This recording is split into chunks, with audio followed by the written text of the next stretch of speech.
Right, it's been a long fucking summer, but I think I've got a squad that can compete in Europe. I don't know about the Premier League though. Let's get into the video. Riding along on my tractor, honey, when I notice you. Hello everyone, Canberra Run here. Welcome back to FM24 with Ipswich Town. So, it's been a long summer. Things have happened. Some very impressive shit's happened. I didn't get the Arsenal job, they went with the Oli instead. Just to make sure, I should point that out. So, I've basically spunked off the budget. We made some money as well on some player sales, so we'll start there. So, I have to go back a little bit. No, we don't. Well, no, we do have to cover one. Matthew Cox went off to Celtic for 525k. He basically has barely played. He wasn't even good in the Cups. So I thought it would be best just to sell him off. So, in terms of also going out, David Williams-Howard Jr. has left for Freedom Motherwell. Twanzebe, I finally got rid of Twanzebe. He has gone off to Damak. I believe they are Saudi Arabian. Yes, they are in the Saudi Pro League. He went for 14.25 million. Nicholas Loizo has gone back on loan to Aberdeen. Never mind that. Flatguard has left, unfortunately. He got an offer from RC Anderlecht and he wanted to go because he really wanted to be in the Champions League. He has now left to go to... He is now an Anderlecht player. Funny, he's now kind of only signed Flatguard as a last resort because, to be fair, he was 29. He wasn't getting any better. So I was quite happy with it. I would have preferred to keep him one more season, but wasn't to be. Then Redondo left for Saudi Arabia as well. Unfortunately, Al Hilal paid his release clause. He's gone off to Saudi Arabia. So that's very, very frustrating. Otherwise, there's a bunch of people. Eli Yuan has now gone on loan to Preston, which he basically need to... Hopefully, there'll be a permanent... See if I can sell him on after that. So, we're going to go in with start with the ins. And the most important one for me, the guy that I spent a lot of money on, 24 million in fact, Luke Portelli. Now, he is more of a central midfielder, but he makes a very good deep-lying playmaker. And that is where I'll be playing him. I signed him from Southampton for 24 million. He is a very, very... Oh, shit. He's a very, very promising player. Potentially 4 stars going up to 5. So long as I can probably try and replace a lot of the coaching staff this season. So he was already unhappy about it, but I do need to replace them because a lot of them aren't very good. I might actually be able to improve my coaching ability so that we have a much better staff to be able to train this guy. He's only 21. He is probably hopefully only going to get better from there. I mean, the fact he's now worth 90 million, having just signed him. He's also got, I believe one of the things, unfortunately, that is in his contract. There is a £98 million release clause. But 93 million. Yeah, if anybody triggers that next season, we've got ridiculous amount of money to buy players. So that'll cover. There's also, we signed 2 youths on a free from Chelsea, Darcy Anderson and Jordan Doyle.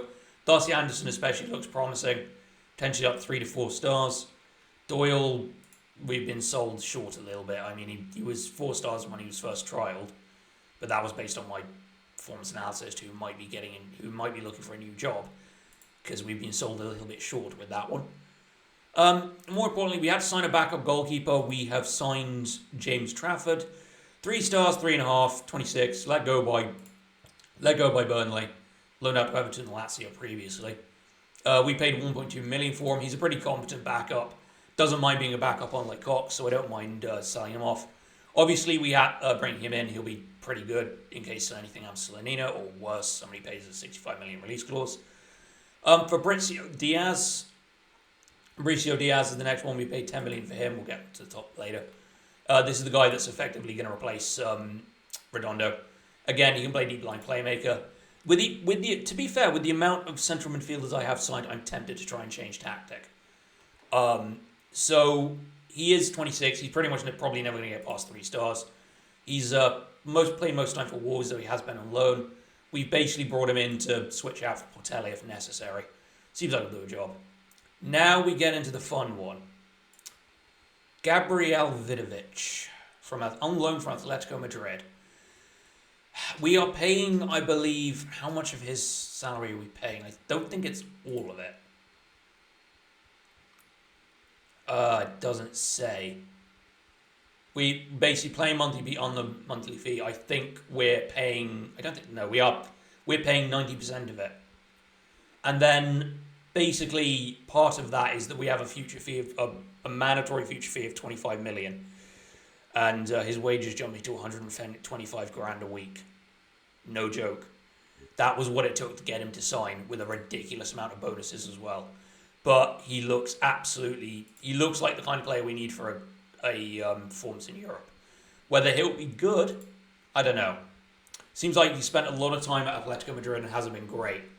But hopefully he can perform for us at lowly old Ipswich. Then we brought in this guy, Emmanuel Vinato. We brought him in from Atlanta United for 5.5 million. He is basically, we need to get the wings because we've lost our two major wingers. He's not terrible, but he can play either wings and seems to have some pretty decent overall stats, good flair as well, which might be quite useful running down the wings. He did initially want to play as advanced playmaker, but we're not doing that. No, we got Vidovic and Zalazar. The last two players we brought in are Kamil Mesaoudi.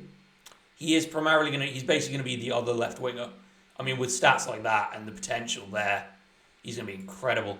We paid 15 million to Genk, and he looks like he's going to be a world beater.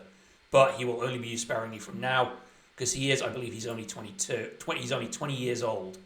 So he's got a lot of room to grow. He might make a couple of sparse appearances, might loan him out in January. We'll have to see how he gets on. But 3 stars at 20 years old is pretty decent. And then last but not least, I picked him up on a free after release from Tottenham. He's basically making numbers. I need 4 centre-backs, so now I have 4 centre-backs because of basically cheap replacement for Twanzebe. Can also play left-back in a pinch, which is pretty good, actually. Doesn't do well as a wing-back, so I'll have to remember that. I will probably just try and look to play him as a defender then. He's even got room for improvement. He is only 22. I now have, the interesting thing is, aside from Cresswell and Tutor, because Tutor is probably going to be played as the holding midfielder instead. Akomia is 23. He's already proven himself. Jamide might have room to grow. I might particularly switch Akomia back to being a ball-playing defender and play Logan alongside, switch out Logan and Jamide. Because I think there's a lot, I don't know whether Jamide can still grow. He is only 22. This is pretty much going to be his last season to be able to improve. I think the team is pretty set. I haven't seen the preview yet for the competitions. English Premier Division. See, where are we in the season preview? Oh, we're predicted to just about scrape survival. Southampton, Wolves, Norwich, funnily enough, have all been promoted. Apparently, Norwich and Wolves are probably finished mid-table. Southampton above us. We're still 500 to 1 to win the title. We're predicted to finish 17th. We do have UECL. I love how the media consistently choose to see faith in me, but there we go. We kick off the season against Brentford. Our pre-season was not great, to be fair. We played a silly friendly cup. We beat Melchin, lost to Monaco. We somehow drew 0-0 against Rochdale. I'm still not sure how. Lost 2-0 to Bilbao, drew 3-3 with Alves, and we did smash Trabzonspor at least. So that was fortunate. We got Brentford, Brøndby IF in the qualifying round of the Conference League. So that should be fine. Obviously, it's a Danish team. There might be a challenge, but I'm hoping we can pull it in. I'm hoping to be pretty comfortable. We are home in the first leg, which is a huge help. We've got Brentford and then West Ham, Man City, Bournemouth, Leicester, Wolves, Carabao Cup in between that. The schedule looks a little bit fairer this time, I must say. Who we got in the last couple of games? You see, that's much fairer. Burnley, Chelsea, Brighton, Southampton. The games look fair, but maybe this little stretch of Newcastle, Tottenham, the East Anglian derby, and Man United. That's a little bit rushed, but otherwise I think it seems fine. A lot of games in December, though. Newcastle, Tottenham, Norwich, yeah. So it's basically a roundabout way. It's sort of the same. 1 second. Sorry, my roommate got herself locked out, but she did bring me treats. So yeah, we are... I think we'll be fine. I think we'll have a good campaign. I don't think we'll finish in the European places again, so we might need to go all out in the UECL. We should be able to qualify for the group stage at least easily. Like Brøndby shouldn't be that much trouble. I'm expecting a good start to the season. Probably, you'll see how we get crush of games as it all goes along. Expecting big things from the likes of Hudson, Vidovic, Portelli. It might even be a good time for Vranex as well. Then the rest of it should be fine. My only real concern is that Marshall Rotte is... I'm going to go into his training a minute. Yeah, he's been... Yeah. Knew that was a problem.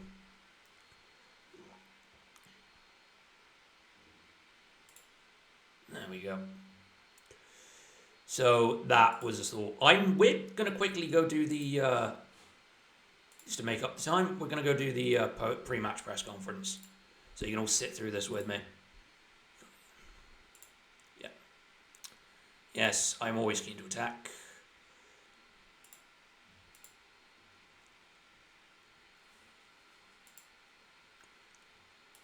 Yeah.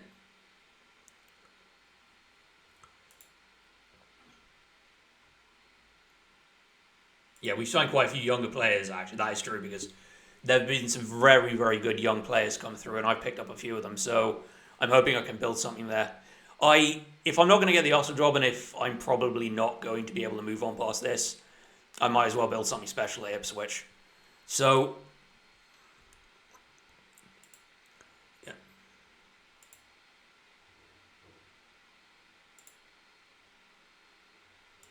Yep. Yeah.